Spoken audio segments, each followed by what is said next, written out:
Sean bienvenidos una vez más a este su espacio expositivo con Tulio Reyes Miranda. En esta ocasión vamos a hacer un comentario especial sobre nuestro estudio de la escuela sabática de este tercer trimestre, que se va a tratar sobre el estudio del Éxodo. Vamos en este caso a comentar nuevamente el libro de Éxodo debido al estudio especial que a nivel mundial, pues dentro de la Iglesia Adventista del Séptimo Día, se está llevando a cabo el estudio de el libro de Éxodo dentro de la escuela sabática, que corresponde a estos meses de julio a septiembre de este presente año 2025. Vamos a empezar con la lección número 1, que lleva por título Opresión, el trasfondo y nacimiento de Moisés. Básicamente este comentario se basa, o este estudio se basa en los dos primeros capítulos del libro de Éxodo. Sin embargo, voy a abordar el tema del nacimiento de Moisés en la próxima lección. En este estudio me voy a enfocar más que todo en la opresión. ¿Cuáles fueron las causas de la opresión? ¿Por qué la supervisión divina permite que su pueblo elegido pase por semejante aflicción? Eso es lo que estaremos estudiando y comentando en esta lección. Bueno, el libro de Éxodo, en realidad, en la versión hebrea, no se llama Éxodo, se llama Shemot. Shemot, porque así se introduce el libro diciendo Ve'elet Shemot, que quiere decir estos son los nombres. Shemot es el plural de nombres, ¿ok? Estos son los nombres de los hijos de Israel, ¿ok? Que vinieron o que entraron o vinieron a Egipto juntamente con Jacob. Ve'elet Shemot Bnei Israel Havaim Mitzrayamá. Noten que Egipto aquí está como un sustantivo femenino. Mitzrayamá et Jacob. No está en masculino, sino en femenino. Muy interesante esta apreciación acá. La palabra éxodo viene más bien de la versión griega de la Septuaginta, que literalmente significa salida. Por lo tanto, para la comunidad judía de Alejandría, el Sefer Shemot trata como tema principal la salida de Egipto. Pero en la versión hebrea se llama Shemot porque prácticamente viene a hablar de la redención específicamente de los hijos de Israel que habitaban en Egipto. Así que el libro de Shemot, el Sefer Shemot o el libro de Éxodo no trata del amor de Dios por la humanidad, ¿ok? Aquí la humanidad no es el tema. Aquí es cómo la supervisión divina o la providencia divina ha tratado con la familia de Jacob y cómo la supervisión divina ha llevado a cabo el cumplimiento de la promesa pactada para Abraham, Isaac y Jacob. Así que este libro cuenta la historia de los hijos de Israel, de su salida, de su redención de Egipto, del pacto que el Señor celebra en el Sinaí, también el cumplimiento del pacto, de cómo se desarrolla el cumplimiento del pacto efectuado con Abraham, o efectuado para Abraham, o prometida a Abraham, y las lecciones que podemos extraer en este caso de ella para nosotros que también participamos en la fe de esta promesa. Así que, sin más palabras que introducir a esto, bueno, el relato de Éxodo inicia con una juxtaposición, porque la palabra Ve'elet Shemot inicia con una Vav. Usted pueden ver allí en la imagen la grafía Vav, que es como una especie de conjunción, ¿ok?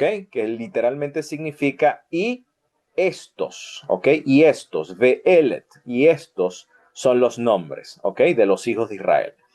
Pero esta Vav generalmente aparece como como un conector del relato anterior, es decir, conecta el relato anterior con esto que ahora va a relatar, en este caso, el autor, el hagiógrafo, en este caso. Ahora, ¿cuál es la conexión de esta introducción del Sefer Shemot? Recuerden que el rollo hebreo original no tenía capítulos y versículos, era una narrativa de corrido, obviamente con sus ciertas divisiones en Parshiyot y Estumot, que son pequeños puntos y aparte, puntos y seguidos, pero no tenía capítulos ni versículos. Por tanto, Ve'el Shemot es una continuación de la narrativa anterior que se encuentra hoy en la división del libro de Génesis. ¿Y de qué está tratando? Bueno, el Sefer Shemot es una continuidad de las palabras de Joseph, ¿ok? Que dice lo siguiente en el capítulo 50, versos 23 al 24 del libro de Génesis. Es decir, nos estamos ubicando en el último capítulo del libro de Génesis, que dice lo siguiente. Vio Joseph los hijos de Efraín hasta la tercera generación. También los hijos de Magir, que es el hijo de Manasés, que fueron criados sobre las rodillas de Joseph. Y Joseph dijo a sus hermanos, esto lo dice ya cuando él estaba viejo, antes de morir, dice, yo estoy muriendo, mas Elohim ciertamente os visitará y os hará subir de esta tierra a la tierra que juró a Abraham, a Isaac y a Jacob. Aquí José hace mención del cumplimiento de la promesa, del pacto. Esto es un tema bastante interesante, el tema del pacto, el pacto que el Eterno cortó con Abraham y que este pacto es reafirmado a Isaac y también posteriormente es reafirmado a Jacob, que llegó a convertirse en Israel. Joseph confía, es decir, exhibe su fe en esta esperanza de las promesas del pacto. Están fundamentadas en el pacto, que es el tema, el hilo conductor, tanto el Sef del libro de Génesis como también, en este caso, del libro de Éxodo. Entonces, Joseph anima a los hijos de Israel a esperar en la promesa que estaba consignada dentro del pacto abrahámico.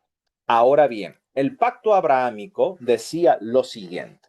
Si vamos a retroceder un poco en la historia, por ejemplo, en el capítulo 15 del libro de Génesis, versos 14 al 16, prácticamente la vida de los hebreos en Egipto, digamos, todos aquellos avatares con los que tendría que atravesar, ya esto estaba preanunciado a Abraham. Este conocimiento lo tenían los hebreos y especialmente Joseph. Por eso que Joseph hace mención de esta profecía, ¿no? Dice allí lo siguiente, entonces dijo Abraham, está hablando Elohim, está hablando el Eterno, el Creador. Abraham dice, ten por cierto que tu semilla, tu simiente, es decir, tu descendencia, será peregrina en tierra no suya y servirá a los de allí.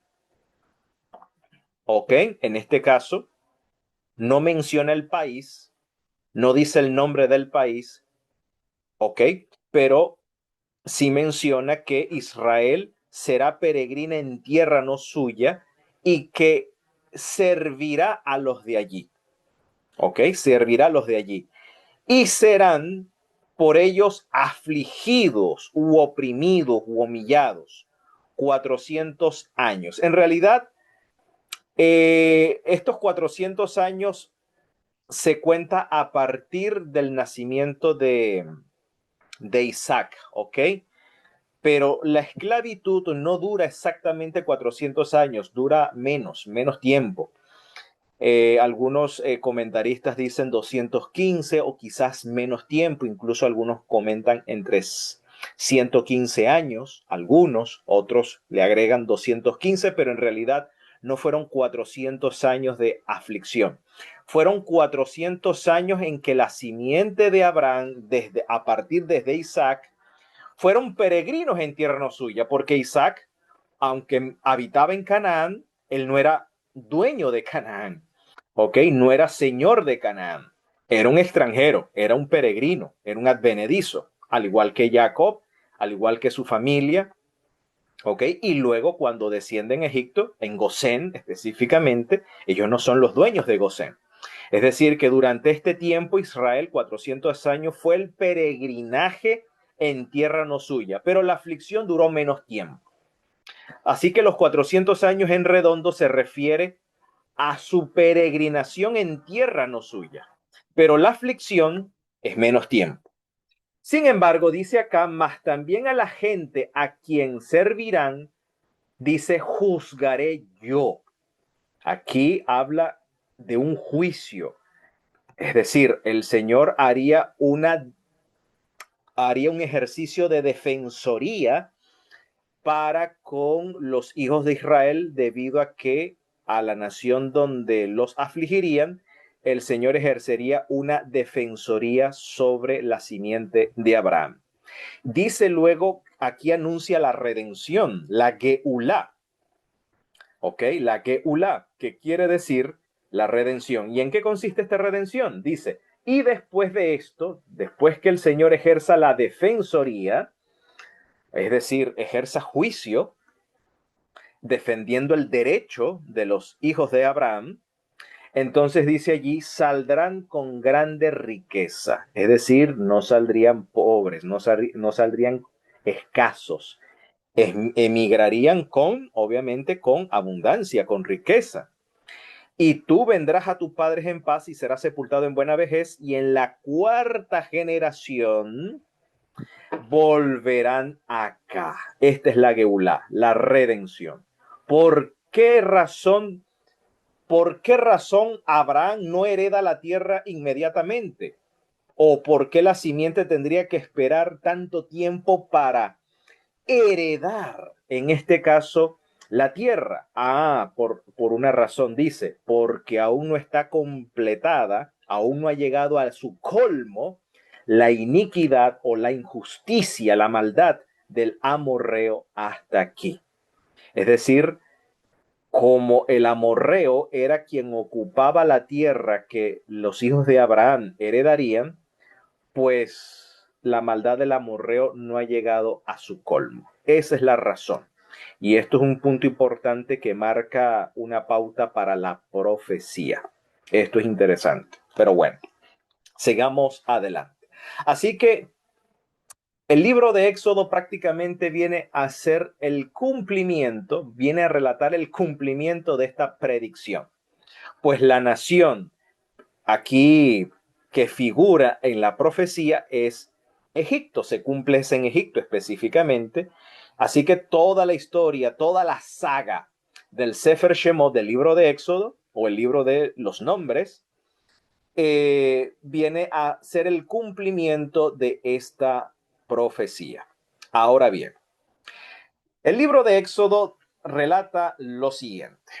Dice luego que menciona los nombres de los hijos de Jacob que bajaron juntamente con él a Egipto, aunque José estaba ya en Egipto cuando ellos descienden, 70 almas, dice el texto masorético. Sin embargo, la Septuaginta dice 75, que es el número exacto que en el libro de Hechos, capítulo 7, en el relato de Esteban, aparece. Esteban, cuando hace mención del número de los que bajan a Egipto, eran 75.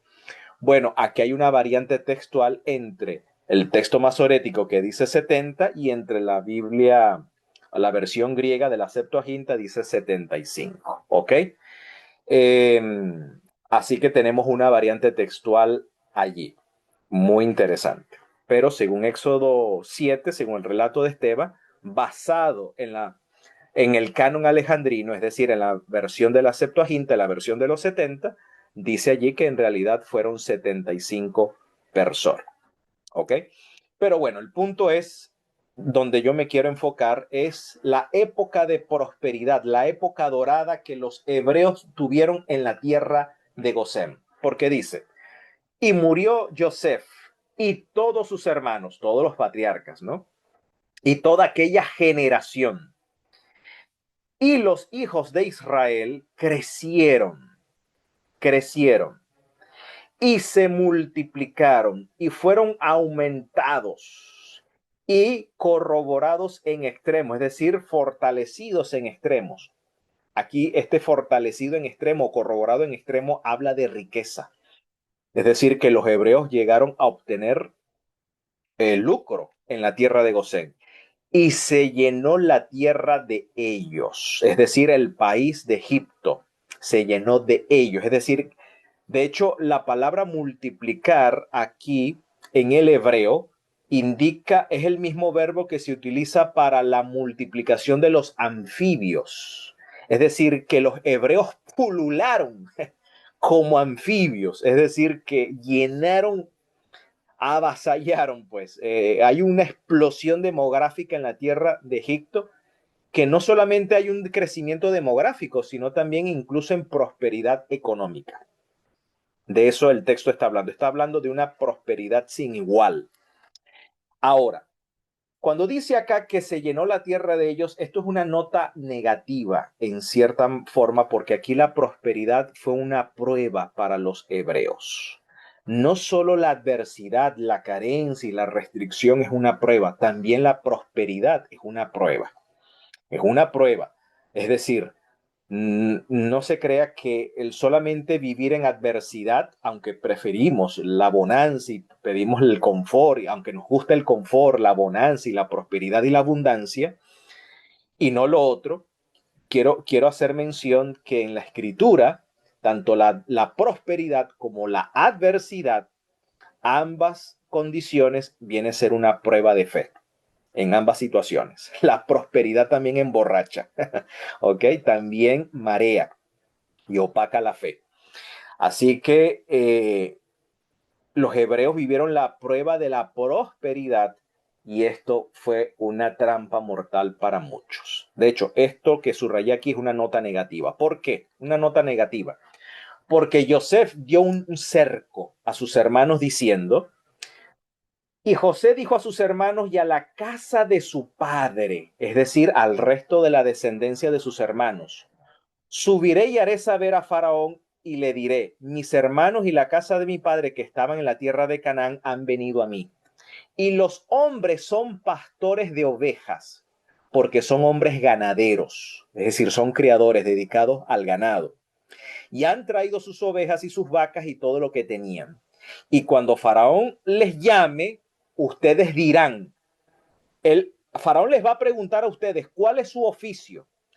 Ustedes van a responder lo siguiente. Noten que Joseph le está dando directrices a sus hermanos que deben responder ante la pregunta del faraón. Dice, les dirán así, hombres de ganadería han sido tus siervos desde nuestra mocedad hasta ahora, nosotros y nuestros padres. Dice, a fin de que moren en la tierra de Gosén, pues la tierra de Gosén era la tierra apta para la ganadería, para el pastoreo. ¿Ok? Era la tierra apta para eso.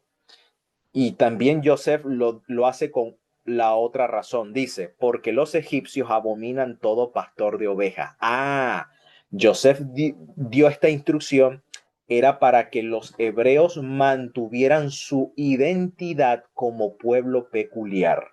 Por eso el oficio. ¿Ok? Por eso este tipo de oficio. Nosotros somos ganaderos, nosotros no somos hombres de otro oficio, porque podrían los egipcios aprovecharse de otras habilidades y esto podría crear cierta asimilación o mezcla con los egipcios y caer en la idolatría. Por eso Joseph dio este cerco, para que los hebreos se conservaran como un pueblo distinto, dedicándose al oficio del pastoreo y habitando específicamente en la tierra de Gosén. Pero los hebreos con el tiempo violaron esa cerca. En este caso, la segunda generación, la tercera generación violentaron esa cerca. Citando acá el Midrash Tanhumá, esto pertenece a un comentario de la tradición rabínica que comenta precisamente el Sefer Shemot o comenta estos pasajes. Dice allí lo siguiente: murió José y todos sus hermanos, comentando Éxodo 1:6. Dice el comentario de Midrash Tanhumá: sin embargo, los hijos de Israel fueron fecundos y se multiplicaron en gran manera. Según Rabí Yannai declaró, cada mujer dio a luz a 6 hijos. Es decir, parece ser que las mujeres hebreas eran multípares. Es decir, que no concebían uno, sino que concebían de varios hijos. Quizás esto sea una hipérbole, probablemente, lo que este rabino comenta, pero lo que sí habla es que las mujeres eh, eh, eh, acostumbraban a quedar embarazada de varios hijos, ¿ok? Era común. Bueno, dice Rabbi Yannai que la justificación de esta idea de que cada mujer daba 6 hijos es en base a un análisis que él hace de las palabras hebreas, del plural hebreo, donde indica mínimo 2, es un plural dual. Por ejemplo, cuando dice aquí que la palabra parú, que fueron fecundos, fueron fructíferos. Bueno, esa palabra parú indica un plural dual, ¿ok? Indica 2. El verbo vayitretsu dice que se multiplicaron o pulularon como los anfibios, también indican 2. Vayirvu y aumentaron o multiplicaron 2. Y vayatzmu se fortalecieron, indica 2. Y dice luego vimeot meot, que significa muy, muy o muchísimo, mucho, mucho. Es decir, que la tierra se llenó de ellos. Es decir, que esto habla de una explosión demográfica sin igual. Y dice que la suma total es de 12. Entonces, para Rabí Yanai, las mujeres parían en cada embarazo 6, debido, según al análisis de estos verbos en hebreo. Pero bueno, esto especulación, es una especulación, pero podría coincidir que sí, las mujeres podrían parir muchos en un solo embarazo, pues una sola concepción podría tener morochos, gemelos o trillizos, en fin.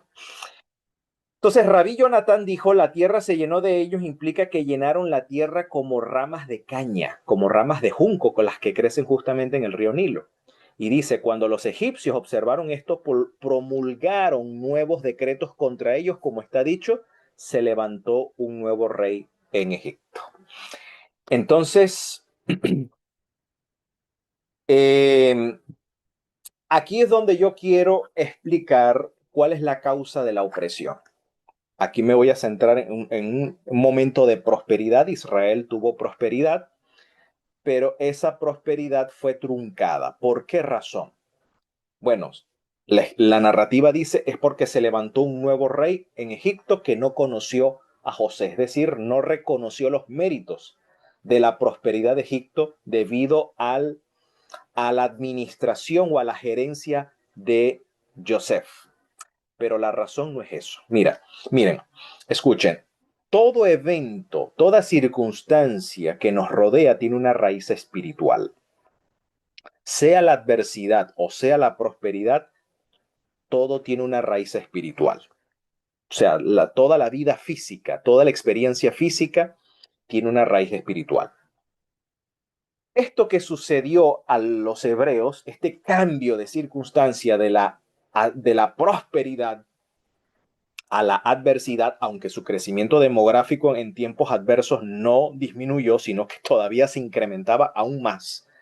¿Ok? Sin embargo, su condición de esclavitud se debe a una raíz espiritual. Según el Midrash Tanhumá, comenta esta situación, dice lo siguiente, explica cuál es la razón. Dice, el profeta dijo, han obrado pérfidamente contra el Señor porque han engendrado hijos extraños. Estos son los hijos de Israel que se fortalecieron, que crecieron, que pulularon, que aumentaron, que multiplicaron, pero eran hijos extraños. ahora la luna nueva los devorará con sus heredades. Cita Oseas 5:7. ¿Por qué? ¿Por qué el Midrash cita esto en relación a la esclavitud de los hebreos? Noten. Es decir, engendraron hijos, pero descuidaron circuncidarlos. Esto nos enseña que después de la muerte de José, dice el Midrash, el pueblo desatendió el pacto de la circuncisión diciendo, seamos como los egipcios. Parece ser que la prosperidad de los hebreos trajo apostasía y disidencia en el pacto que el Eterno había juramentado a Abraham.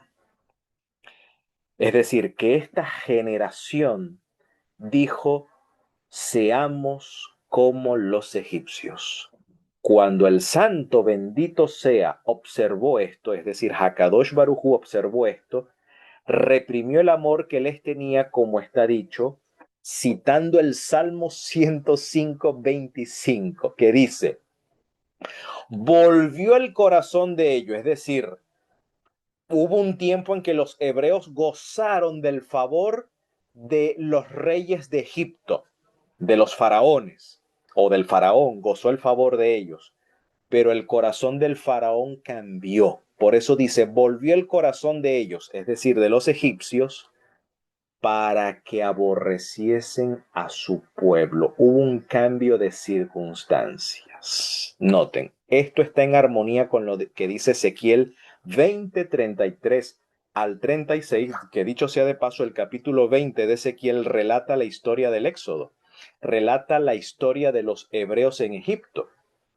¿Ok? Y prestemos atención lo que el profeta Ezequiel nos dice.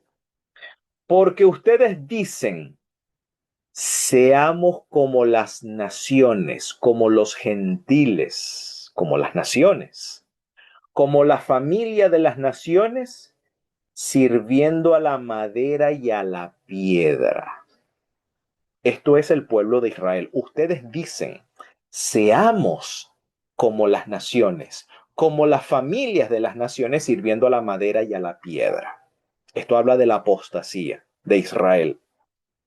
Ahora, ¿cómo el Eterno procede? ¿Cómo la supervisión divina? ¿Cómo la ashgahá?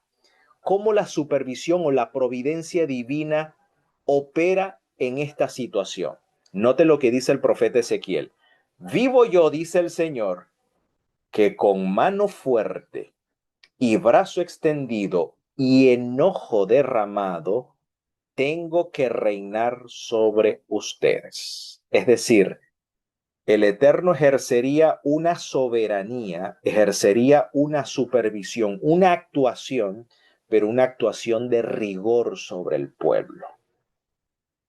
Noten, cuando el pueblo hebreo elige o decide ser como las naciones, sirviendo a la madera y a la piedra, renunciando así al pacto, dice que el Señor no los va a dejar tranquilo. El Señor va a ejercer una supervisión, pero una supervisión de rigor. Es decir, va a ejercer rigor sobre ellos. Y luego dice, y los sacaré de entre los pueblos. Es decir, el Señor no va a dejar que se asimilen por completo, porque es decir, si el pueblo se quiere unir a las naciones mismas se encargarían. Esto es un misterio donde aquí la supervisión divina va a accionar un repudio de parte de las naciones donde las mismas naciones va a crear una distinción o una separación contraria a los planes de Israel. O sea, si la Israel quiere ser como las demás naciones, las naciones no le permitirían eso, las naciones marcarían una distancia. Y esa distancia que marcan las naciones, a eso se le llama el reino de Dios sobre ellos, pero es un reino de rigor. Por eso dice, y por eso que el Salmo 125 dice que volvió el corazón de ellos para que aborreciesen a su pueblo. ¿Por qué? Porque los hebreos quisieron ser como los egipcios, ¿ok? En servir a la madera y a la piedra. Entonces dice, sacaré de entre los pueblos, los juntaré de las tierras en que están esparcidos, con mano fuerte y brazo extendido y enojo derramado. Y os he de traer al desierto de los pueblos, y allí litigaré con ustedes cara a cara, como litigué con sus padres en el desierto de la tierra de Egipto. Ahora, el propio Ezequiel dice que mientras los hebreos estuvieron en Egipto, incurrieron en la idolatría. Dice Ezequiel 20:1-5. Así ha dicho el Señor, el Eterno.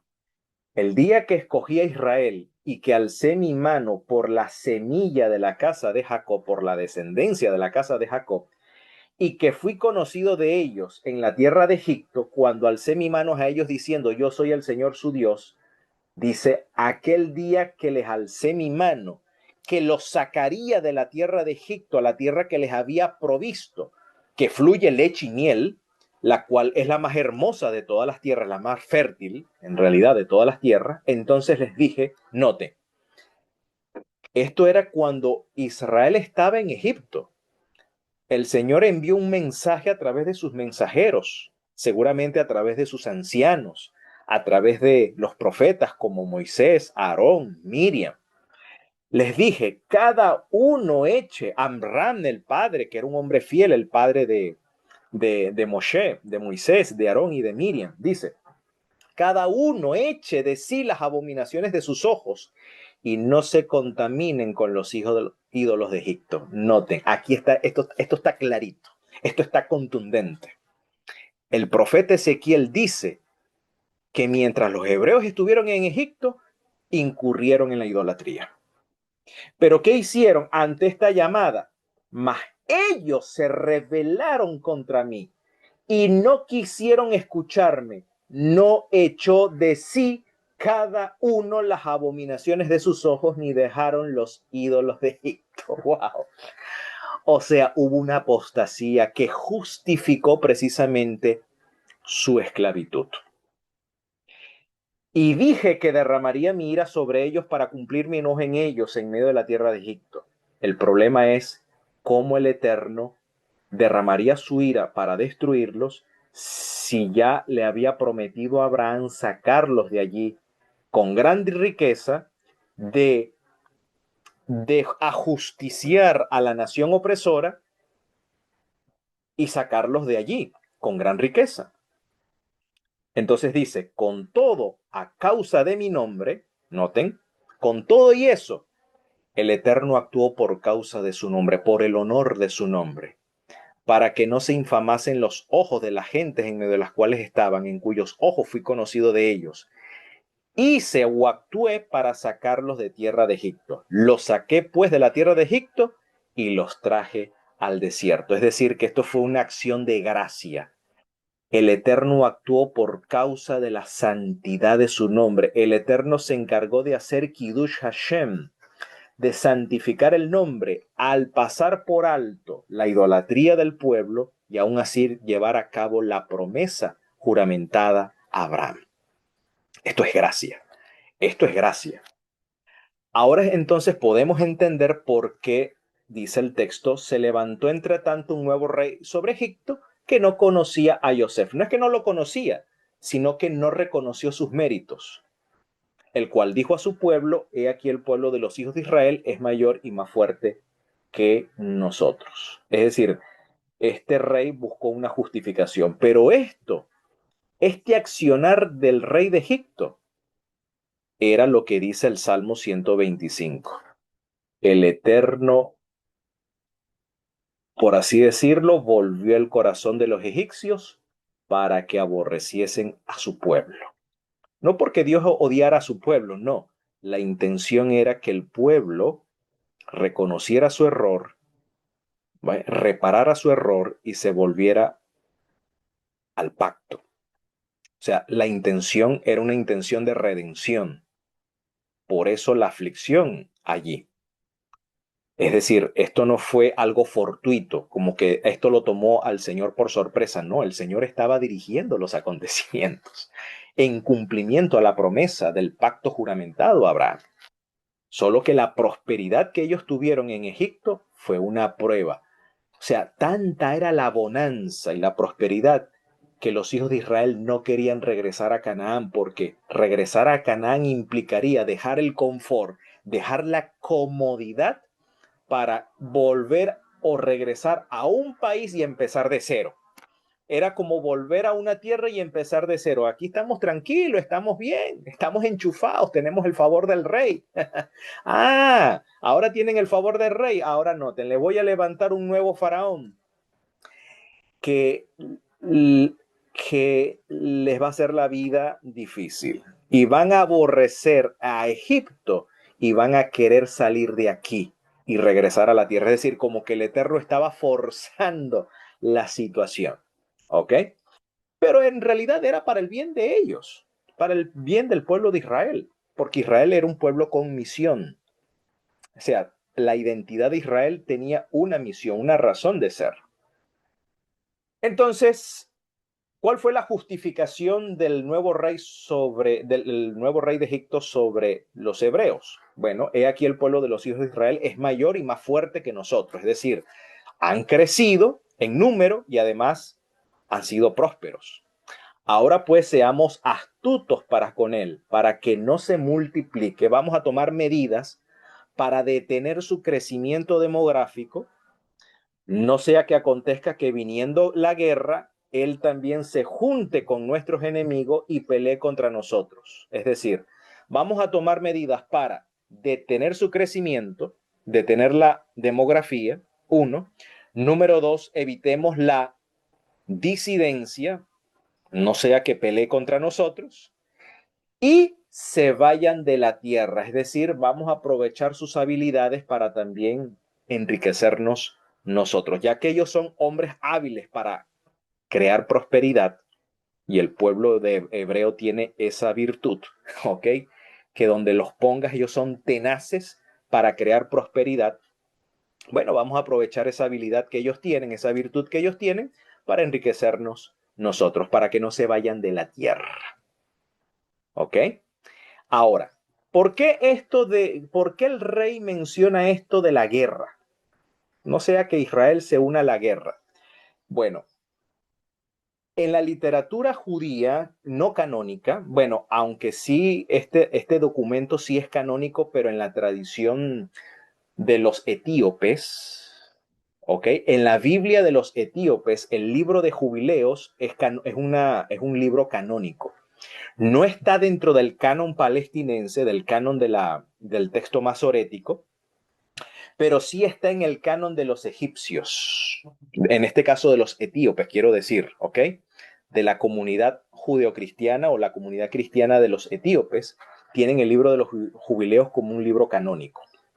En el libro de los jubileos sí se menciona una guerra entre el rey de Canaán y el rey de Egipto, cuando los hebreos estaban en Gosén.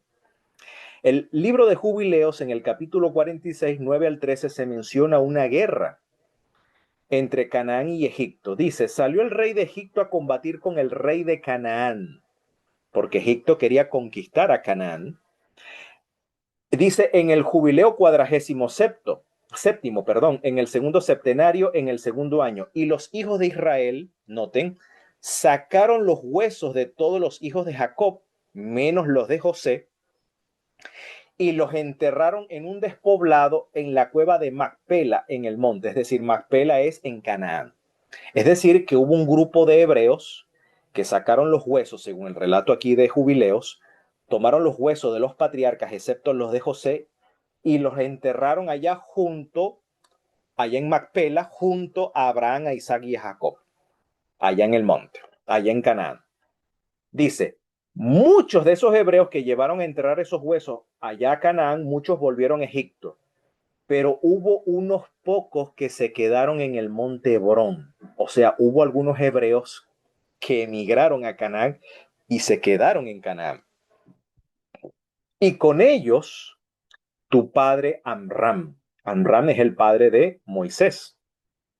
Entonces el rey de Canaán venció al de Egipto, el cual volvió a cerrar las puertas del país. Es decir, Canaán prohibió la entrada o la emigración por Egipto, porque pudieran haber espías infiltrados allí que pudieran volver a tener un encuentro bélico, ¿no? En este caso. Entonces cerró las puertas.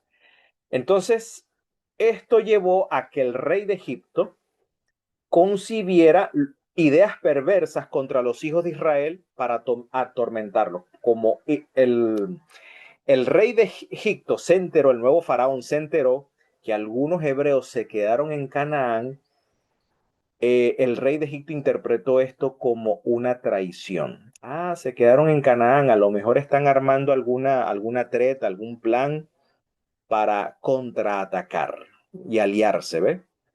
Entonces, si así es la cosa, interpretó de manera prejuiciada los eventos. Entonces dijo a la gente de Egipto: el pueblo de los hijos de Israel ha crecido y se ha multiplicado más que nosotros. Ingeniémoslas antes que se multipliquen aún más y aflijámoslos con esclavitud antes que tengamos una guerra. No sea que también ellos nos combatan o se unan a nuestro enemigo y salgan de nuestra tierra, pues su corazón y su mirada están en la tierra de Canaán. Entonces malinterpretó el rey de Egipto los eventos y se aprovechó de esa situación de algunos hebreos que se quedaron en Egipto, y por eso el rey de Egipto tomó estas medidas contra los hebreos. Esto lo relata en este caso Jubileos. Muy bien. Ahora noten cómo esta esclavitud fue escalonada. Primero, ¿cuáles fueron las primeras medidas de esclavitud de parte del rey? ¿Cuáles fueron las primeras medidas? Número uno, entonces pusieron sobre él comisarios de tributos. En hebreo se dice Zare Misim. Zare Misim literalmente significa cobradores de impuestos o oficiales de impuestos. ¿Ok? Zare Misim, oficiales de impuestos. Ya vamos a ver cómo Rashi, que es un experto lingüista del idioma hebreo, nos va a explicar esta expresión. Dice: entonces pusieron sobre él comisarios de tributos que los molestasen con sus cargas, y edificaron a Faraón las ciudades de los bastimentos, Pitón y Ramsés. Rashi interpreta esa expresión Sare Misin, que aparece en el texto masorético, se refiere a oficiales que les cobraban el impuesto. Por eso que en el siglo primero, los fariseos odiaban a los cobradores de impuestos porque se asemejaban o emulaban a los oficiales que el faraón había puesto sobre los hebreos en Egipto. Y eso es una señal de traición al pacto. ¿Ok? Entonces, según esta expresión, Zaremisim, posiblemente que estos oficiales de impuestos o oficiales de tributos eran hebreos, eran posiblemente mismos de su pueblo, ¿ok? Es decir, hebreos que habían traicionado a su país, a su nación, a la esperanza del pacto, y se unieron a los egipcios y oprimían a sus propios hermanos, ¿ok? Entonces se refiere a que los oficiales que les cobraron el impuesto, el cual era y la pregunta es: ¿y cuál era ese impuesto? Que los israelitas construyeran ciudades de depósito para el faraón. Ese era el impuesto. Entonces hubo una opresión donde los hebreos pues eran esclavizados brutalmente, trabajos forzados, construir ladrillos en el campo, en la tierra, trabajos de labranza, es decir, trabajos de rigor, ¿no? Trabajo duro, trabajo forzado. Pero la intención de estos trabajos forzados era disminuir la población, es decir, evitar que los hombres llegaran tan cansados que no tuvieran ni siquiera ganas de tener intimidad con sus parejas. Pero todo lo contrario, sucedía todo lo contrario. Mientras más implementaban rigor, lo sorprendente es que más se multiplicaban. Entonces el rey tuvo que tomar otra medida. Bueno, parece ser que mis medidas de trabajo forzado no está funcionando, entonces vamos a aplicar otra medida. Y habló el rey de Egipto a las parteras de las hebreas, a Sifra y a Fúa. ¿Cuál era el mandamiento del rey? Que eliminaran a todo niño varón. Pero las hebreas temían al Dios de Israel, y aquí esto explica lo que es el temor a Dios. El temor a Dios significa no obedecer, temor a Dios significa obedecer a Dios antes que a los hombres. Ese es el temor a Dios. Cuando el hombre intenta en la autoridad que el Señor le ha delegado, pero esa autoridad intenta dar una directriz contraria a la de Dios, ahí es donde entonces debe brillar en el escenario el temor a Dios. El temor a Dios es obedezco a Dios antes que las medidas humanas, aunque sufra las consecuencias por obedecer a Dios. Aunque las consecuencias de parte de los hombres que intentan imponerme su autoridad y violentar mi conciencia, yo elijo obedecer a Dios antes que a los hombres, sean cuales sean las consecuencias. Y bueno, Baruch Hashem, estas mujeres no le fue el mal, todo lo contrario, el Eterno recompensó la fidelidad de estas mujeres, porque estas mujeres no hicieron caso a la orden del rey, sino que hicieron vivir a los niños. Entonces, debido a que este plan del faraón no le funcionó, bueno, la excusa, aquí hubo una mentira piadosa de parte de las mujeres también, pues las mujeres dijeron, bueno, es que lo que pasa es que las mujeres hebreas son muy robustas y antes que nosotros lleguemos, pues ya ellas han parido. No son como las egipcias que necesitan asistencia, a una asistencia de una partera. Todo lo contrario, las hebreas paren solas, ¿ok? No necesitan de nuestra ayuda, esa fue la excusa, ¿no? Entonces, el faraón tomó otra medida, le ordenó a todo el pueblo hebreo, diciendo, echen en el río todo hijo que naciere, y a toda hija le van a conservar la vida. Aquí hay un genocidio, ¿no? El faraón dio un decreto de obligar a todo el pueblo hebreo, ¿ok? Obligar a todo el pueblo hebreo de que envíen a sus hijos varones al Nilo y conserven con vida solamente a las mujeres, ¿ok? Bueno, en ese escenario, en ese contexto, es donde nace Moisés. Y aquí vemos actuar, vemos cómo estos fieles hebreos, Amram y Jochebed, que es la hija de Leví, fueron al parecer, los únicos, porque cuando nace Miriam y nace Aarón, el decreto no estaba, por eso nace Aarón.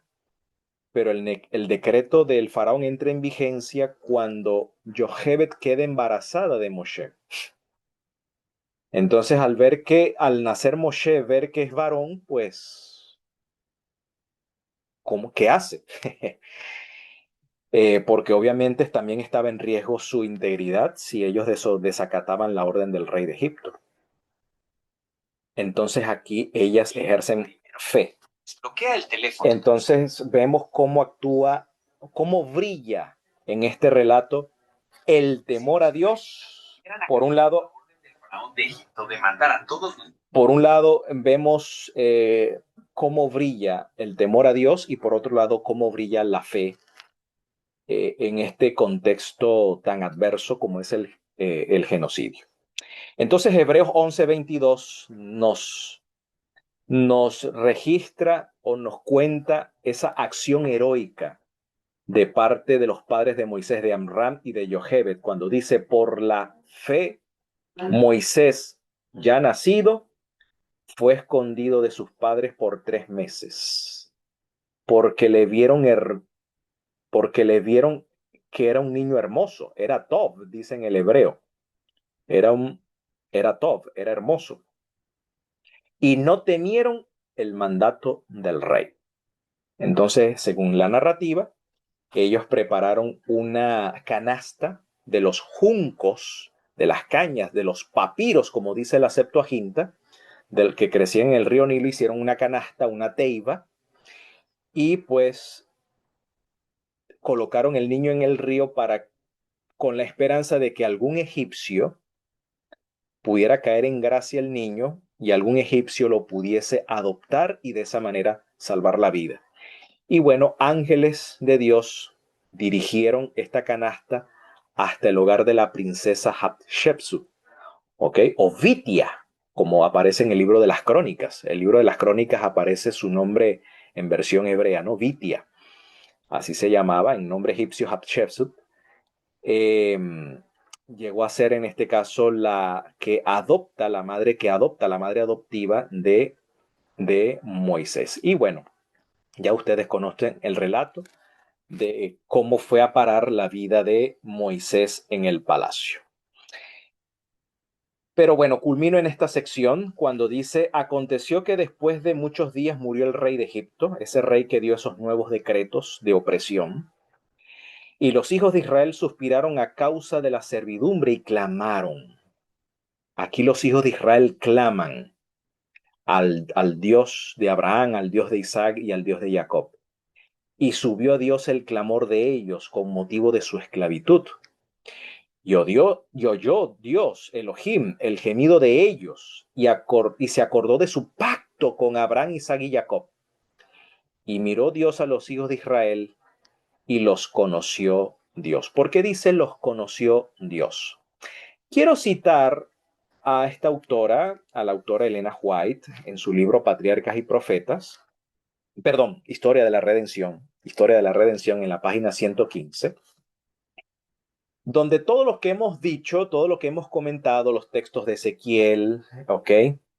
Y lo que la tradición rabínica ha deducido de los textos sagrados, pues Elena White concuerda con todo ello, porque dice que los hijos de Israel pasaron muchos años sirviendo a los egipcios, y dice que solo unas pocas familias descendieron a Egipto, pero allí se convirtieron en una enorme multitud. Dice, al estar rodeados por la idolatría, muchos perdieron el conocimiento del Dios verdadero y se olvidaron de su ley. Y se unieron a los egipcios en su culto del sol, la luna y las estrellas, y de animales e imágenes, obras de manos de hombre. Historia de la Redención, página 115. Lo mismo que dice el profeta Ezequiel.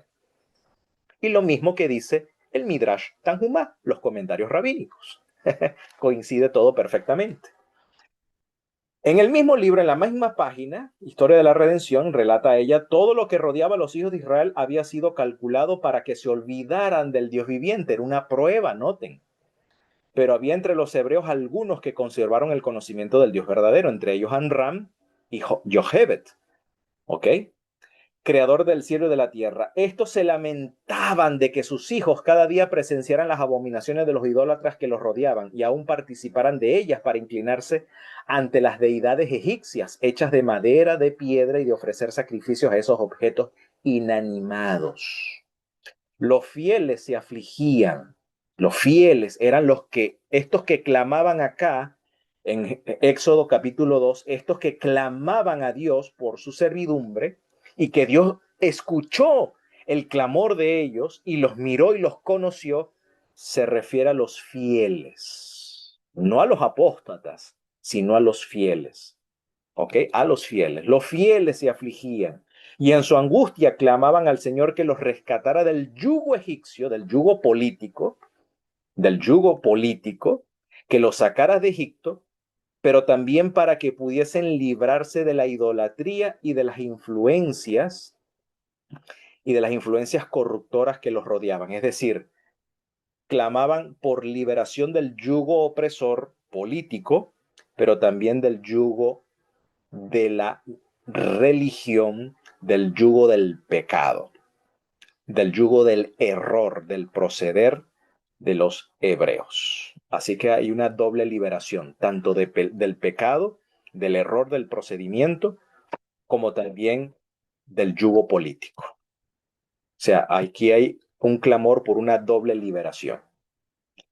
Así que los fieles siervos de Dios comprendían que el Señor había permitido que fueran a Egipto por causa de su infidelidad como pueblo y a su disposición a casarse, noten, con gente de otras naciones para ser de ese modo arrastrados a la idolatría.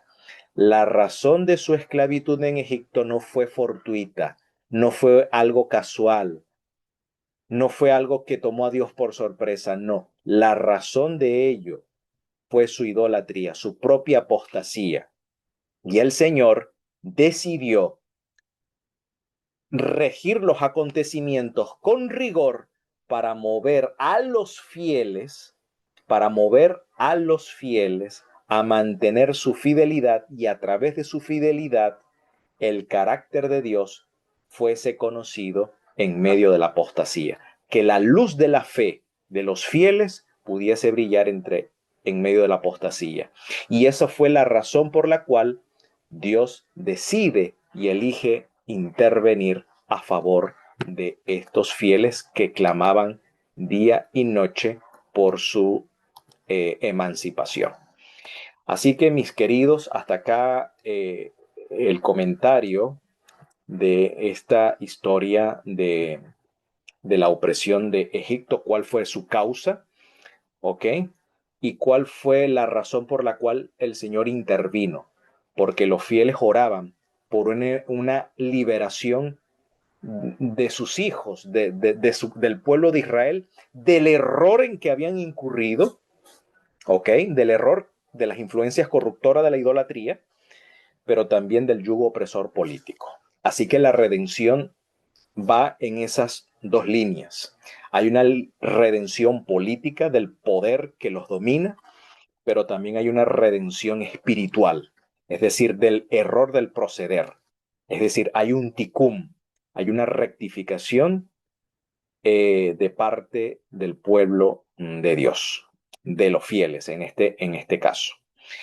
Y mientras el cielo nos permita vivir en pueblos extranjeros, quiere el Eterno también eh, hacernos entender estas lecciones como advertencias para nosotros que hemos alcanzado los fines de los siglos y podamos imitar esta fe de estos héroes de la antigüedad. Hasta que el Señor traiga al Mesías pronto y en nuestros días, y para ello digamos